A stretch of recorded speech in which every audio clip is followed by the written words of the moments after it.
ভিডিওর প্রথমেই জানাচ্ছি আমার সব বন্ধুদেরকে অনেক অনেক ওয়েলকাম। আজকে চলে এসেছি একটা সেলফ মেকআপের ক্লাসের ফাইনাল ডে নিয়ে। একটু ফাস্ট হয়ে গেছে, ভিডিওটা একটু শর্ট করার জন্য একটু ফাস্ট হয়ে গেছে, কিন্তু তবুও আশা করি তোমরা বুঝতে পারবে। আমি একদম প্রথমেই একটা ববি ব্রাউনের মিস্ট নিয়েছিলাম, যেটা খুব ভালো, একটু হাই রেঞ্জের, কিন্তু খুব ভালো। ওটা যে কোনো স্কিনের জন্য খুব সুন্দরভাবে ফেসটাকে অনেকটা সময় ধরে সোয়েটটাকে কন্ট্রোল করে আর ফেসটাকে খুব সুন্দর একটা লাইট ফিল করিয়ে রাখে। এরপরে একটা ময়শ্চারাইজার ইউজ করেছিলাম, যেহেতু খুব লাইট মানে একটা মেকআপ লুক করতে চেয়েছিলাম, সেই জন্য কিছু একটু ভালো বাজেটের প্রোডাক্টগুলো নিয়েছিলাম। তোমাদেরকে স্টেপ বাই স্টেপ দেখাচ্ছি, দেখো তোমাদের কেমন লাগছে জানাবে।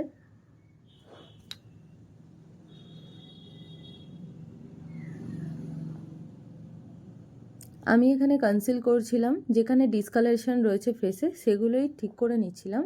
আর এটা ছিল রিকর্ডের একটা প্যালেট, ছিল কনসিলার প্যালেট, খুব হালকা।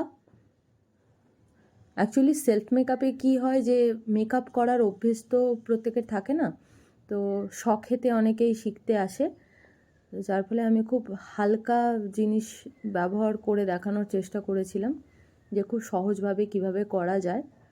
আর আমার মনে হয় যে যেটাতে স্বাচ্ছন্দ্য, যেটা সে নিজে ক্যারি করতে পারবে, সেটা সে নিজের মতন করতে পারে। সেটা আমার কাছে হেভি মনে হলেও তার কাছে হয়তো ঠিকঠাক লাগে, তো নিজের পছন্দ অনুযায়ী করলে সেটাকে ক্যারি করা যায়।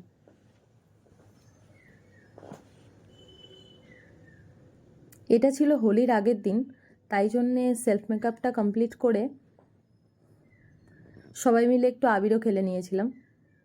আমি পুরো মেকআপটাকে সুগারের একটা বানানা পাউডার দিয়ে সেট করে নিচ্ছিলাম।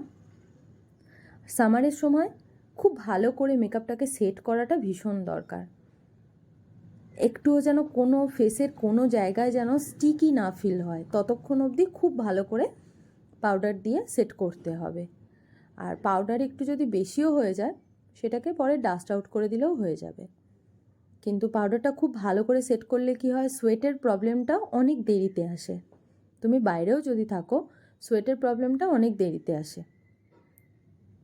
আর একটা সামার টিপস দিই, ধরো তুমি মেকআপ করে বাইরে বেরোলে আর খুব ঘেমে গেছো, তো যেই জায়গাগুলোতে যদি মনে হয় পুরো ফেসেই তুমি ঘেমে গেছো, তো সেখানে টাচ না করে বা টিস্যু দিয়ে বা ধরো যে কোনো কিছু হ্যাঙ্কি দিয়ে ওখানটা টাচ না করে তুমি যদি মুখটাকে একটু শুকিয়ে নাও, হাওয়া লাগাও ফেসে, তাহলে কিন্তু জিনিসটা সেট হয়েই থাকবে বা ওখান থেকে মেকআপটা উঠবে না। তো জানিও তোমাদের কেমন লাগছে। টাটা।